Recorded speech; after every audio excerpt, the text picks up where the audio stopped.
افغانستان، اسرائیل اور انڈیا، ان تینوں کی نمائندگی اگر کوئی گیا بھی ہے افغانستان کی طرف سے تو اس کو وہاں بلایا نہیں گیا، وہاں اس کو وہ تعظیم نہیں ملی. انڈیا والے اگر ایک دو لوگ گئے ہیں ان کو بھی وہاں نہیں بلایا گیا. اور پھر آپ نے دیکھا وہاں منظر کیا تھا، اس پہ آپ ذرا بیان کریں، آپ لکھتے بھی رہتے ہیں. منظر یہ تھا جو ہم نے اپنی آنکھوں سے دیکھا کہ وہاں پہ جس ملک کا بھی ڈیلیگیشن آتا تھا، جو اس ملک کی طرف سے مسلمانوں کے ساتھ کیا گیا، خواہ وہ حق میں خواہ وہ اسلام کے خلاف،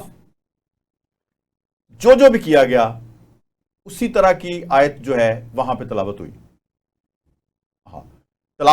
وہاں پہ. تو مجھے بتائیں اس کی کیا سگنیفیکنس ہے، کیا میسج دیا گیا؟ جیسے سعودی عرب کا ڈیلیگیشن آیا ان کی وہاں پہ، جب ترکی کا آیا وہ بھی آپ نے دیکھا کیا، اور جب پاکستان کا آیا وہاں بھی آپ نے دیکھا علیحدہ آیات جو ہیں وہ تلاوت ہوئیں. تو اس کا کیا مقصد آپ کو لگتا ہے؟ پوری دنیا کو کیا میسج گیا اس کا؟ پہلی بات تو یہ ہے کہ ایران نے ایک اللہ پہ جو اس کا غیر معمولی یقین ہے، جو ایمان ہے، اس کا اظہار قرآن کے آیات سے کیا ہے. بالکل ٹھیک، کہ ہم قرآن کی رہنمائی میں دنیا کو بھی دیکھ رہے ہیں اور دنیا کے معاملات کو بھی دیکھ رہے ہیں، اور قرآن سے خود بھی رہنمائی لے رہے ہیں اور اس پہ ہم یقین بھی کر رہے ہیں، اور یہ ہماری فارن پالیسی بھی ہے. بالکل ٹھیک. گویا انہوں نے قرآن سے فارن پالیسی کے لیے ایک رہنمائی لینے کی کوشش کی، اور اس رہنمائی جو ان کی یہ کوشش تھی اس کا اظہار قرآنی آیات کے ذریعے اوپنلی کیا گیا. اور میں سمجھتا ہوں کہ پاکستان کے جو حکمران ہیں آپ کو ان کی ماننا پڑے گا آپ کو کہ انہوں نے ایک اچھا رول پلے کیا ہے کہ ان کی تعریف جو ہے ایران میں بھی ہو رہی ہے. ایک بات آپ نے کہی ابھی کی، اور آیت میں بھی تکریم ہوئی ان کی. ہاں تکریم ہوئی. تو ایک بات جو آپ نے کہی تو مجھے اس پہ مولانا مودودی یاد آ رہے ہیں.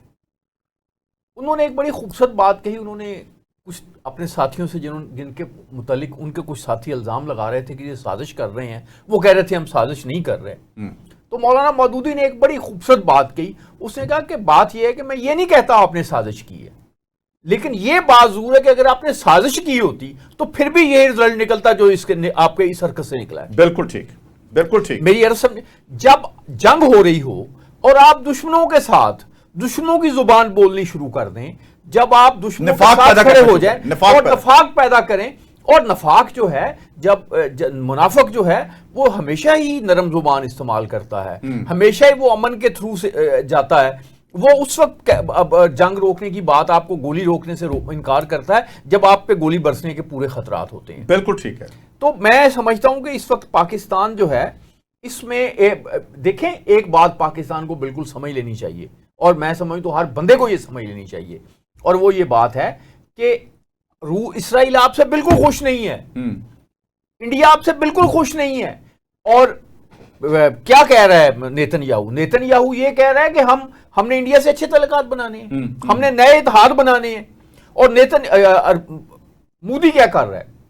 مودی یہ کر رہا ہے کہ ساری دنیا کو چھوڑ کے وہ صرف نیتن یاہو کو خوش کر رہا ہے. بالکل. تو اب مسئلہ یہ ہے کہ پاکستان کو سزا دینے کے لیے، پاکستان کے خلاف سازشیں کرنے کے لیے ہمیشہ انڈیا نے اسرائیل کو استعمال کیا، اور وہ کر رہا ہے، اور یہ اس کی ایک اسٹریٹجک پالیسی ہے جس کا اس نے کئی دفعہ اس کے لیڈروں نے اظہار بھی کیا کہ ہم نے جب بھی پاکستان کے خلاف کرنا ہے کچھ تو ہم نے انڈیا کو کرنا ہے. تو انڈیا کیا کر رہا ہے؟ انڈیا آپ کا پانی روک رہا ہے، ٹنل بنا رہا ہے. انڈیا کیا کر رہا ہے؟ انڈیا یہ بلوچستان میں پانی اکٹھا کر کے سیلاب چھوڑ رہا ہے. انڈیا جو ہے وہ کیا کر رہا ہے، یعنی ہمارے کے پی کے میں کیا کر رہا ہے، بلوچستان میں کیا کر رہا ہے. لیکن انڈیا آگ سے کھیل رہا ہے، انڈیا آندھیوں کی فصل بو رہا ہے. اس کے جو نتائج ہیں ابھی آپ دیکھیں نا، انڈیا میں کیا ہوا. ایک آواز بڑی اٹھی کہ ستلج فلم بنی، اس نے کہا جی کہ آپ نے 25,000 بندہ یہاں مار دیا سکھوں کو، وہ مارا بھی. اب یہ آواز تو آپ اس پہ پابندی بھی لگی، جو کچھ بھی ہو گیا، لیکن وہ پوری دنیا کو ایک بات پہنچی، نہیں سکھوں کا بھی آپ کے ساتھ مسئلہ ہے، آپ کی ایسٹرن ریاستوں کا مسئلہ ہے، تو آپ کو امن کی طرف جانا چاہیے.